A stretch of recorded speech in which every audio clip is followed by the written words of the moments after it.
Hello dear students, आज हम करेंगे 5 most commonly used idioms and this is the 7th part in this series.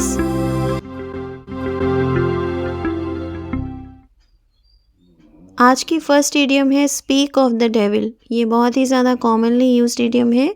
इसका meaning होता है the sudden appearance of the person just mentioned, यानी कि आप किसी के बारे में बात कर रहे थे और वही पर्सन वहाँ पर अचानक से आ जाता है, तो उसे हम कहते हैं speak of the devil.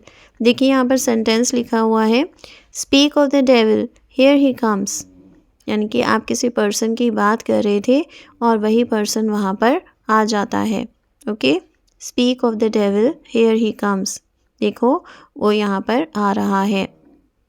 I hope आपको अच्छी तरह से क्लियर हो गया है कि स्पीक ऑफ द डेविल का मीनिंग क्या होता है। अब हम देखते हैं number 2, let the cat out of the bag.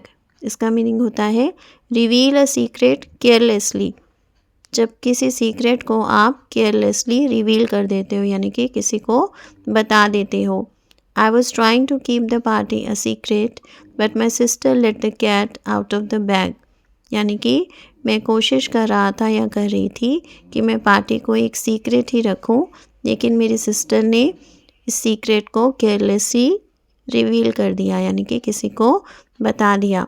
Okay, अब हम देखते हैं number 3, elephant in the room.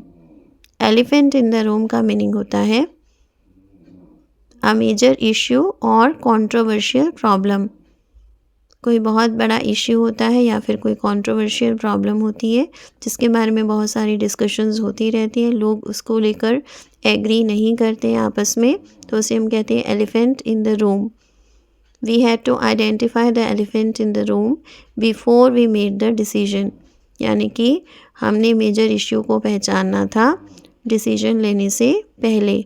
Okay, अब हम देखते हैं number 4, on top of the world. ये भी बहुत ही ज़्यादा कॉमनली यूज्ड idiom है, शायद आपने ये यूज़ भी करी होगी। A state of extreme happiness. जब आप बहुत ही ज़्यादा खुश होते हैं तो आप कहते हैं I am feeling on top of the world. देखिए यहाँ पर सेंटेंस लिखा हुआ है Nia seem to be on top of the world since she heard the news of her promotion. इसका मीनिंग है कि निया ने जब से अपनी प्रमोशन की न्यूज़ सुनी थी तब से वो टॉप ऑफ द वर्ल्ड लग रही थी, यानी कि बहुत ही ज़्यादा खुश लग रही थी। अब हम देखते हैं number 5, hit the nail on the head. इसका मीनिंग होता है to do something the exact way in which it should be done, यानी कि कोई काम उसी तरीके से एग्जैक्टली उसी तरीके से करना जिस तरीके से उसे किया जाना चाहिए। Harish hit the nail on the head by buying this piece of land, यानी कि इस लैंड के इस पीस को खरीद कर हरीश ने उसी तरीके से काम किया है जिस तरीके से उसे करना चाहिए था। ओके, आई होप आपको आज का लेसन अच्छी तरह से समझ में आ गया है। Thanks for watching, keep learning, see you in the next video. Please subscribe to my channel if you haven't done it yet, and please give me your comments. Thank you.